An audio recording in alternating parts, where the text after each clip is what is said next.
के स्वरूप को तय नहीं कर पाते। मैं यही आग्रह करता हूं कि अब जो लोग हैं उस स्वतंत्रता के स्वरूप को तय कर लें, और जिस मुहिम से आप लोग जुड़े हैं उस मुहिम को एंटी करप्शन या जो भी कह लीजिए, अगर आप विरोध करेंगे तो आपके साथ कार्रवाई चलेगा।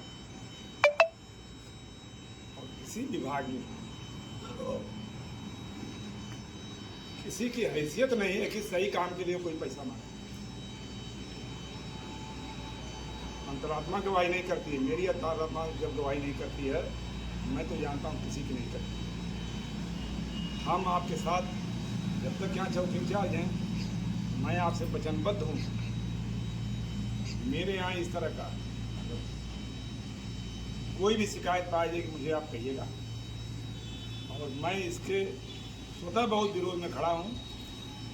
यही मेरी प्रार्थना है कि आप लोग सबको सचेत करते रहिए, और करप्शन के विरुद्ध अगर आप खड़े हैं तो आपके साथ पूरा समाज खड़ा हो जाएगा। यही मेरी आप लोगों से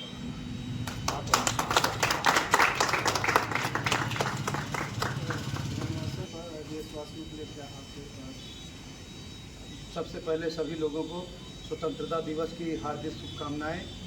और जैसा कि सर ने कहा कि हमें अपने जो है स्वतंत्रता को समझना पड़ेगा, और समझ के उसके आगे अगर कोई समस्याएं हो रही हैं तो हम ही लोग को आगे बढ़ना। जैसे हम लोग एंटी करप्शन से जुड़े भी हैं, तो अगर जैसे देखा यह जाता है कि एक साधारण सा प्रधान भी हो जाता है वो फॉर्च्यूनर चलने लगता है। अगर उनसे अगर कोई कुछ पूछा जाए कि ये कहाँ से आ रहा है तो उनका कोई लेखा जोखा नहीं है, आम आदमी के लिए लेखा जोखा है। तो इसी तरह जो है हमें ये लगता है कि हमें अपने स्वतंत्रता दिवस पे भक्ति की भावना, राष्ट्रभक्ति की भावना से भर जाना चाहिए। और कभी भी अगर दो धर्म आते हैं, जैसे मान लीजिए कि एक राष्ट्र धर्म हो गया कि हमें राष्ट्र निभाना है, और एक होता है स्वार्थी, मतलब अपना आत्मिक स्वार्थ का जो है, तो उसमें राष्ट्र धर्म को पहले प्राथमिकता देना चाहिए।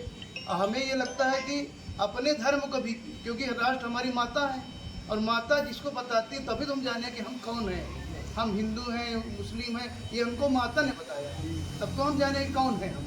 तो माता को प्राथमिकता, मतलब राष्ट्र प्रथम, हमारा कहने का मतलब है राष्ट्र प्रथम होना चाहिए। उसके पीछे सारी चीज़ें होनी चाहिए, उसके पीछे अपना स्वार्थ भी होना चाहिए, उसके